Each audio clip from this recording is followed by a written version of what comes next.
Hujan deras yang mengguyur kota Palembang beberapa hari yang lalu membuat tempat pemakaman umum atau TPU Kebun Bunga Kecamatan Sukarami dilanda banjir. Bahkan kedalaman air mencapai 50 meter sehingga mengakibatkan sebagian makam tenggelam. Untuk mengetahui penyebab banjir di TPU tersebut, bersama dinas terkait, Wakil Wali Kota Palembang langsung meninjau lokasi dengan menyelusuri sepanjang sungai Sei Selincah di kawasan TPU Kebun Bunga. Ternyata salah satu faktor penyebab banjir di TPU Kebun Bunga diakibatkan aliran sungai Sei Selincah tidak lancar atau tersumbat akibat tertutupnya oleh dinding beton pembatas menuju pemukiman warga. Untuk mengantisipasi persoalan banjir, sungai Sei Selincah bakal dinormalisasi dengan membersihkan saluran air dari sampah hingga pembongkaran dinding beton yang menghalang saluran air.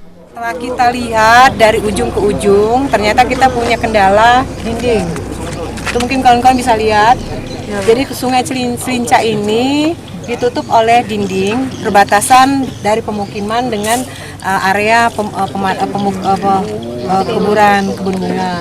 Nah, ini rencananya akan segera kita buka, tapi saya pastikan dulu kepada kawan-kawan untuk jangan sampai kita hanya memindahkan masalah. Nanti di sini selesai, tidak lagi banjir, tapi takutnya di sebelah sana nanti banjir. Jadi sedimentasinya, apa-apa yang kira-kira menghambat saluran, kalau memang ada yang menutupi lagi dan sebagainya, itu harus betul-betul clear dari hulu ke hilir. Baru nanti setelah itu dindingnya segera kita buka. Memang kita punya satu persoalan. Abidin Riwanto, PAL TV.